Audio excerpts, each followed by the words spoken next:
Okay, now we'll move on to the depth of algorithm. Algorithത്തിന്റെ more deeper sides എങ്ങനെയാണ് algorithm എഴുതുന്നത് എന്നുള്ളതിനെ കുറിച്ചൊക്കെ നമുക്ക് more deeper ആയിട്ട് സ്റ്റഡി ചെയ്യാം. ഓക്കെ, അൽഗുരിതം എന്ന് പറയുന്നത് സീക്വൻസ് ഓഫ് സ്റ്റെപ്സ് ആണ്. ഓക്കെ, എന്തെങ്കിലും ഒരു ടാസ്ക് ചെയ്യാൻ വേണ്ടിയിട്ട് നമ്മൾ ഫോളോ ചെയ്യുന്ന സീക്വൻസ് ഓഫ് സ്റ്റെപ്സ് ആണ്. ഓക്കെ, നമ്മൾ ഫസ്റ്റ്ലി ഒരു സിമ്പിൾ പ്രോഗ്രാം എങ്ങനെയായിരുന്നു അതിന് അൽഗുരിതം എഴുതുന്നതെന്നുള്ളതാണ് ഫൈൻഡ് ഔട്ട് ചെയ്തത്. അപ്പൊ നമുക്കിനി കുറച്ചുകൂടെ കോംപ്ലക്സ് ഓരോന്ന് നെക്സ്റ്റ് ലെവലിലോട്ട് പോവാം. നെക്സ്റ്റ് നമുക്കൊരു ഡിസിഷൻ മേക്കിംഗ് വരുന്ന ഒരു പ്രോബ്ലത്തിനകത്ത് ഡിസിഷൻ മേക്കിംഗ് സ്റ്റേറ്റ്മെന്റ്സ് വരുന്ന ഒരു പ്രോബ്ലത്തിനെ എങ്ങനെ അൽഗുരിതം എഴുതാനാണ് നമുക്ക് നെക്സ്റ്റ് ഡിസ്കസ് ചെയ്യാൻ പോകുന്നത്. Okay, decision making statements. എന്താ decision making statements? Decision making എന്ന് പറയുന്നത് എന്തെങ്കിലും ഒരു ഡിസിഷൻ എടുക്കണം. ഓക്കെ, നമ്മളൊക്കെ അവിടെ ഒരു ക്വസ്റ്റ്യൻ മാർക്ക് വരികയാണ്, ചെയ്യണോ വേണ്ടായോ എന്നുള്ള ഒരു ക്വസ്റ്റ്യൻ വരുന്ന സമയത്തിനെയാണ് നമ്മൾ ഡിസിഷൻ മേക്കിംഗ് എന്ന് പറയുന്നത്. ഓക്കെ, ഇപ്പം ഒരു എക്സാമ്പിൾ നമുക്ക് കൺസിഡർ ചെയ്യാണ്. ഓക്കെ, നമ്മുടെ യൂസറിന്റെ ഒരു യൂസറിന്റെ ഏജ് റീഡ് ചെയ്തെടുക്കണം. ഓക്കെ, ഏജ് റീഡ് ചെയ്തെടുത്തു കഴിഞ്ഞിട്ട് എന്ത് ചെയ്യണം?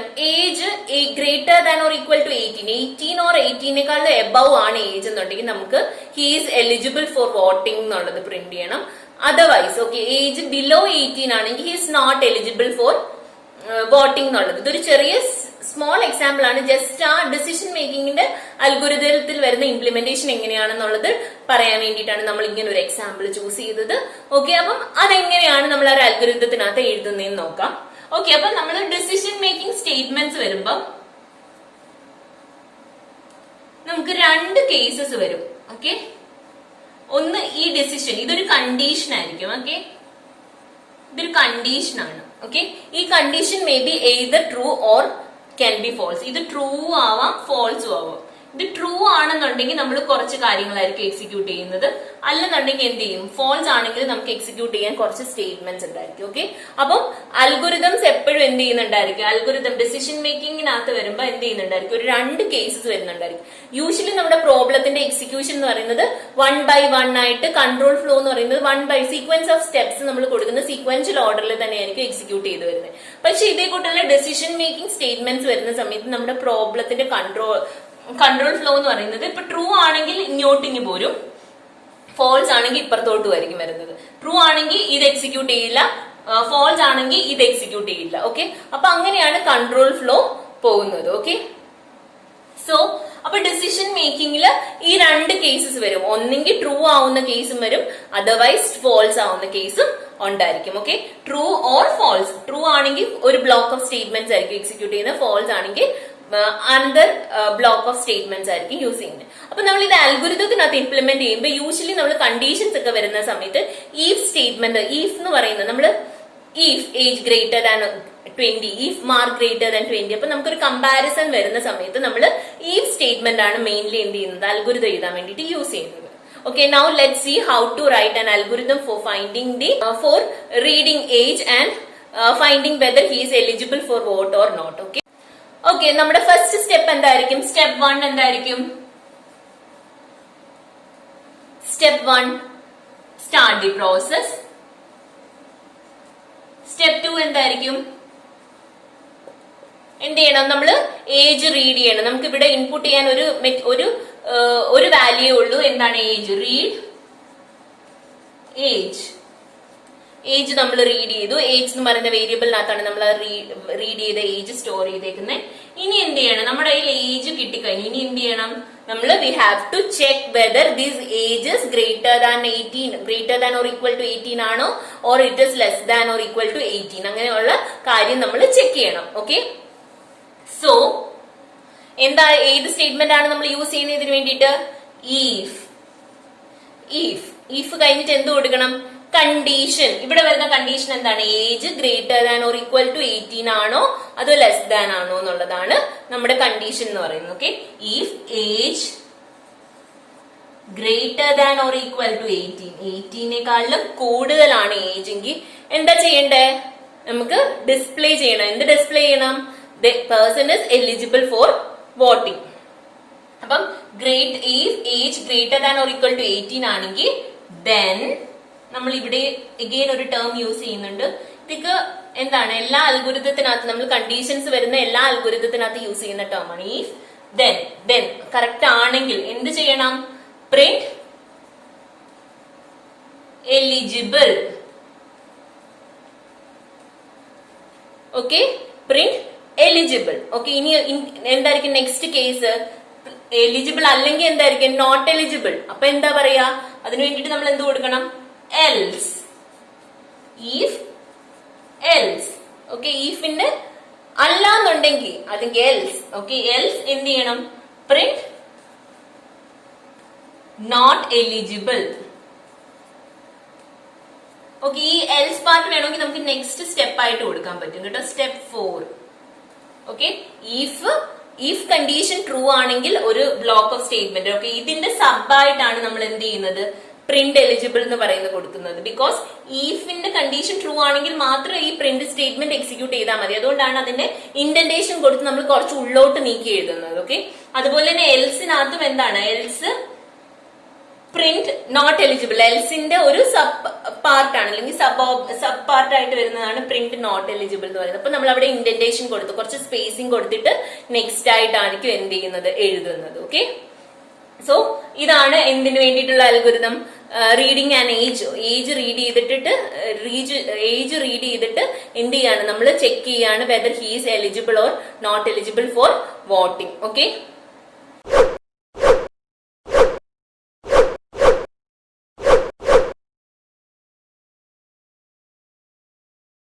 നെക്സ്റ്റ് നമുക്ക് ഒരു അൽഗോരിതം കൂടി നോക്കാം. ഓക്കെ, നമുക്ക് എന്ത് ചെയ്യാം? 3 മാർക്സ് റീഡ് ചെയ്തിട്ട് എന്ത് ചെയ്യണം? അതിന്റെ ആവറേജ് ഫൈൻഡ് ഔട്ട് ചെയ്യുന്ന ഒരു അൽഗോരിതം കൂടി നോക്കാം.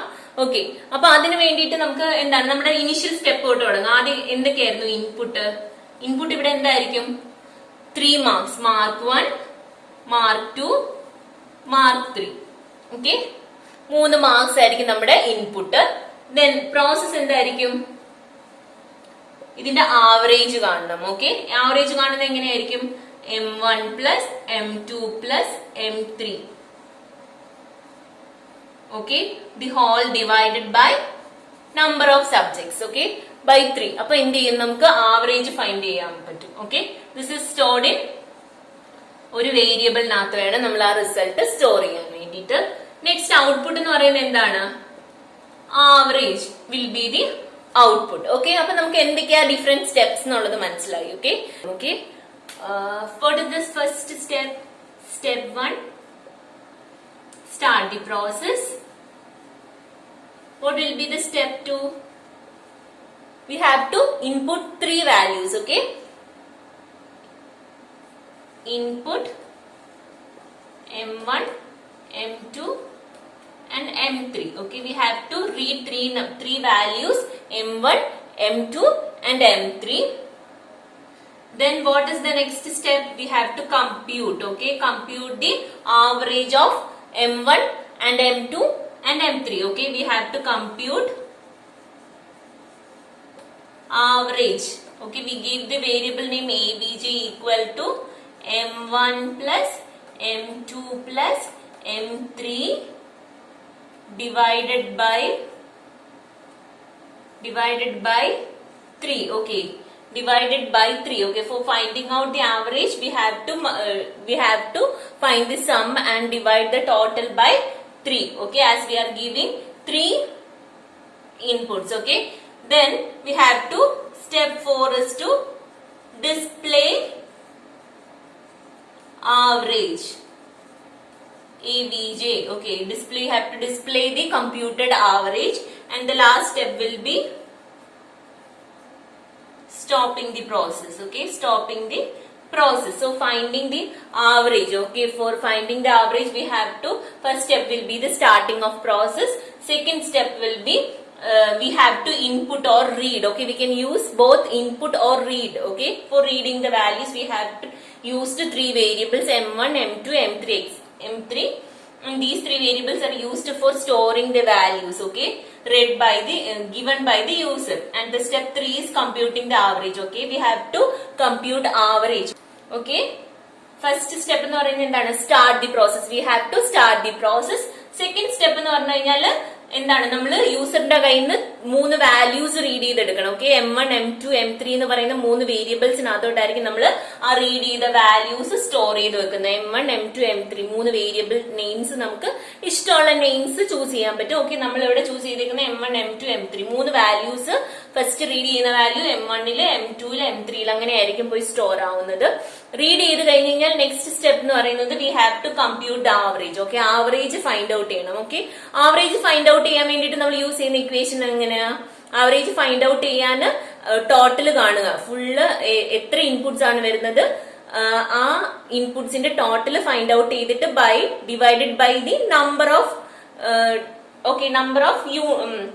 Values. Okay, number of values നമ്മൾ എടുക്കും. ഓക്കെ, ഇവിടെ 3 വാല്യൂസ് ഉള്ളതുകൊണ്ട് M1 + M2 + M3 divided by 3 നമ്മൾ ചെയ്യുന്നത്. ഓക്കെ, ദെൻ ഫോർത്ത് സ്റ്റെപ്പ് എന്ന് പറഞ്ഞു കഴിഞ്ഞാൽ നമ്മൾ ഈ ആവറേജ് ഫൈൻഡ് ഔട്ട് ചെയ്തത് നമ്മൾ എന്ത് ചെയ്തു? AVG എന്ന് പറയുന്ന വേരിയബിളിനകത്തോട്ട് സ്റ്റോർ ചെയ്ത് വെച്ചു. And after that next step എന്ന് പറഞ്ഞു കഴിഞ്ഞാൽ വി ഹാവ് ടു ഡിസ്പ്ലേ, നമുക്ക് പ്രിന്റ് ചെയ്യണം. യൂസറിന് എന്ത് ചെയ്യണം? നമുക്ക് ആ ഔട്ട്പുട്ട് കാണിച്ചു കൊടുക്കണം. So we have to use display average. Okay, and the last step is stopping the process. Okay, now let's discuss the important characteristics of an algorithm. Okay, എന്തൊക്കെ ക്യാരക്ടറിസ്റ്റിക്സ് ആണ് നമ്മൾ ഒരു അൽഗോരിതത്തിന് വേണ്ടുന്നത്? ഓക്കെ, ഒരു അൽഗോരിതം എഴുതുന്ന സമയത്ത് എന്തൊക്കെയാണ് ഇമ്പോർട്ടന്റ് ക്യാരക്ടറിസ്റ്റിക്സ് ആ അൽഗോരിതത്തിന് വേണ്ടുന്നത് എന്നുള്ളതിനെ കുറിച്ചാണ് നമ്മൾ നെക്സ്റ്റ് ഡിസ്കസ് ചെയ്യാൻ പോകുന്നത്. First characteristic is the precision. Okay, precision. നമ്മൾ എഴുതുന്ന എല്ലാ സ്റ്റെപ്സ്, നമ്മൾ ഒരു അൽഗോരിതത്തിനകത്ത് നമ്മൾ മൾട്ടിപ്പിൾ നമ്പർ ഓഫ് സ്റ്റെപ്സ് എഴുതുന്നുണ്ടായിരിക്കും. Okay, all the steps should be precisely stated and defined. Okay, precise ആയിട്ട്, ഒത്തിരി എലാബറേറ്റ് ആയിട്ടല്ല അൽഗോരിതം എഴുതുന്നത്. ഓക്കെ, പ്രിസൈസ്ലി ചെറിയ ചെറിയ സ്റ്റെപ്സ് ആയിട്ടാണ് എന്ത് ചെയ്യുന്നത്? നമ്മൾ അൽഗോരിതം എഴുതുന്നത്. So the steps should B precise. Okay, and എന്നാൽ പോലും നമ്മൾ പ്രിസൈസ് ആയിട്ട് എഴുതുന്നെങ്കിൽ പോലും അത് പ്രോപ്പർലി ഡിഫൈൻ ചെയ്തിരിക്കണം. അതിനകത്ത് വേണ്ടുന്ന കാര്യങ്ങൾ ഉണ്ടായിരിക്കുകയും ചെയ്യണം. പക്ഷെ അത് ഒത്തിരി ലാർജ് ആയിട്ട് ഡിസ്ക്രിപ്റ്റീവ് ആയിട്ടൊന്നും അല്ല നമ്മൾ അൽഗോരിതം എഴുതുന്നത്. പ്രിസൈസ് ആയിട്ടുള്ള സ്റ്റേറ്റ്മെന്റ്, സ്മോൾ സ്റ്റേറ്റ്മെന്റ്സ് ആയിട്ടാണ് എന്ത് ചെയ്യുന്നത്? നമ്മൾ അൽഗോരിതം എഴുതുന്നത്. Okay, that is the first characteristics. Okay, the second characteristic is the finiteness. Okay, finiteness. നമ്മൾ അൽഗോരിതം എഴുതി ഒരു എസ്സേ പോലെ നമ്മൾ അങ്ങ് എഴുതി പോവല്ല ചെയ്യേണ്ടത്. ദർ ഷുഡ് ബി ഒരു എവിടെയെങ്കിലും എത്തുമ്പോൾ എന്താണ്? അത് സ്റ്റോപ്പ് ആവണം. Okay, finite number of steps. നമ്മൾ എഴുതുന്നത് എന്താണ്? ലൂപ്പ് ചെയ്ത് സ്റ്റോപ്പ്, എന്താണ്? ഒരു എൻഡ് ഇല്ലാതെ പോവരുത്. എപ്പോഴും എന്ത് ചെയ്യണം? ഒരു ഫ്യൂ നമ്പർ ഓഫ് സ്റ്റെപ്സ് കഴിയുമ്പോൾ നമ്മുടെ അൽഗോരിതം സ്റ്റോപ്പ് ആവണം. ദ പ്രോഗ്രാം സ്റ്റോപ്പ് ആവണം. ഇൻഡെഫിനിറ്റ് ലൂപ്പിംഗ് ഒന്നും പാടില്ല. ഓക്കെ, അതാണ് എന്ത്? സെക്കൻഡ് പോയിന്റ് എന്ന് പറയുന്നത് ഫൈനൈറ്റ്നെസ്. ഓക്കെ, നമ്മുടെ പ്രോഗ്രാമിൽ ഫൈനൈറ്റ് നമ്പർ ഓഫ് സ്റ്റെപ്സ് കുറവായിരിക്കണം. ഒത്തിരിയും സ്റ്റെപ്സ് എഴുതി ലോങ് ആയിട്ട് പോകാൻ ഒരിക്കലും അതൊരു നല്ല ക്യാരക്ടറിസ്റ്റിക്സ് അല്ല. ഒരു അൽഗോരിതം ഒത്തിരി ലോങ് ആയിട്ട് പോവുക എന്ന് പറയുന്നത് അതൊരു ഗുഡ് ക്യാരക്ടറിസ്റ്റിക്സ് അല്ല. Okay, third one is the input. Okay, നമ്മുടെ അൽഗോരിതത്തിന് പ്രോപ്പർ ആയിട്ട് ഇൻപുട്ട് ഉണ്ടായിരിക്കണം. ഓക്കെ, അൽഗോരിതം എന്താണ്? നമ്മുടെ യൂസറിന്റെ കയ്യിൽ നിന്ന് പ്രോപ്പർ ആയിട്ട് ഇൻപുട്സ് റിസീവ് ചെയ്യണം. ഓക്കെ, ആ ഇൻപുട്ടിനെ എന്താണ്? ഏത് ഇൻപുട്ട് കൊടുത്താലും നമ്മുടെ അൽഗോരിതം റൺ ചെയ്യാൻ പറ്റണം. ഓക്കെ, അതാണ് എന്ത്? ഇൻപുട്ട് എന്ന് പറയുമ്പോൾ. ഓക്കെ, യൂസർ എന്താണ്? പ്രോപ്പർ ആയിട്ട് ഇൻപുട്ട് കൊടുക്കണം. ആ ഇൻപുട്സ് എല്ലാം എന്ത് ചെയ്യണം? നമ്മുടെ അൽഗോരിതത്തിന് റൺ ചെയ്യാൻ പറ്റണം. Okay, next is the output. Okay, output എന്ന് പറയുമ്പോൾ എന്തായിരിക്കും? നമ്മൾക്ക് എന്താണ്? ഒരു എക്സ്പെക്ടഡ് ഔട്ട്പുട്ട് ഉണ്ടായിരിക്കും. ഒരു പ്രോബ്ലം ഡിഫൈൻ ചെയ്യുന്ന സമയത്ത് ഇതിന്റെ ഔട്ട്പുട്ട് എങ്ങനെ ആയിരിക്കണം എന്ന് എന്താണ്? യൂസറിന് ഒരു എക്സ്പെക്ടേഷൻ ഉണ്ടായിരിക്കും. അപ്പൊ എന്തായിരിക്കണം? നമുക്ക് കിട്ടുന്ന ഔട്ട്പുട്ട് എന്ന് പറയുന്നത് ആ ഡിസൈഡ് ഔട്ട്പുട്ടുമായിട്ട് ഈക്വലൈസ് ചെയ്യണം. ഓക്കെ, എന്താണ്? എല്ലാ അൽഗോരിതവും അതിന് കറസ്പോണ്ടിങ് ആയിട്ടുള്ള ഒരു റിസൾട്ട് കിട്ടണം. Then last point is the uniqueness. Okay, എല്ലാ സ്റ്റെപ്സും യുണീക്ക് ആയിരിക്കണം. ഓക്കെ, നമ്മൾ എഴുതുന്ന ഓരോ സ്റ്റെപ്സും യുണീക്ലി ഡിഫൈൻഡ് ആയിരിക്കണം. അതുപോലെ തന്നെ ആ യുണീക്നെസ് ഓരോ സ്റ്റെപ്സും നമ്മുടെ ഇൻപുട്സിനെ ഡിപ്പെൻഡ് ചെയ്തിരിക്കണം. ഓക്കെ, നമുക്ക് കൊടുക്കുന്ന ഇൻപുട്ടിനെ ഡിപ്പെൻഡ് ചെയ്യണം. അതുപോലെ തന്നെ എന്ത് ചെയ്യണം? നമ്മുടെ തൊട്ട് മുന്നേ ഉള്ള പ്രിസീഡിങ് സ്റ്റെപ്സിനെയും ഇൻപുട്ടിനെയും മാത്രമേ എന്ത് ചെയ്യാൻ പറ്റുള്ളൂ? ഡിപ്പെൻഡ് ചെയ്യാവുള്ളൂ. Okay, so these are the important characteristics of algorithm. First one was the precision. Precision എന്ന് പറയുന്നത് നമ്മുടെ അൽഗോരിതം എഴുതുന്നതിനകത്ത് ഓരോ സ്റ്റെപ്സും എന്തായിരിക്കണം? Steps are precisely stated. അത് വളരെ ചെറുതായിട്ട് വളരെ ബ്രീഫ് ആയിട്ട് സ്റ്റേറ്റ് ചെയ്യണം. പക്ഷെ അതിനകത്ത് പ്രോപ്പർ ഡെഫിനിഷൻ ഉണ്ടാവണം. Second one is the finiteness. Okay, നമ്മൾ ഫ്യൂ നമ്പർ ഓഫ് സ്റ്റെപ്സ് അല്ലെങ്കിൽ algorithm always should stop after number of steps, finite number of steps കഴിയുമ്പോൾ എന്ത് ചെയ്യണം, അൽഗോരിതം സ്റ്റോപ്പ് ആവണം. Okay, that is the second step.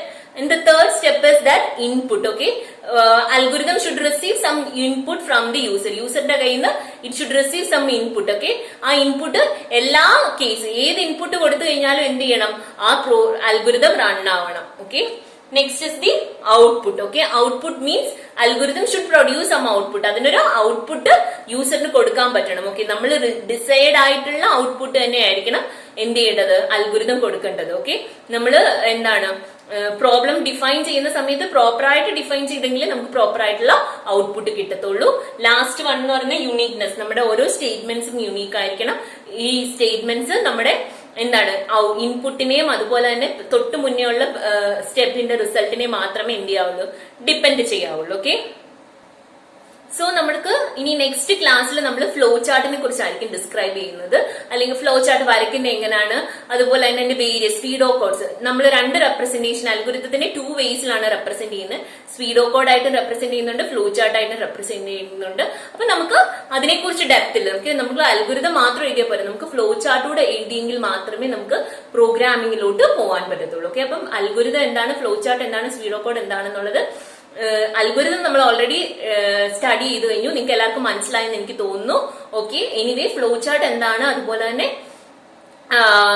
സ്പീഡോ code എന്താണെന്നുള്ളത് will discuss in our next session. Okay, thank U.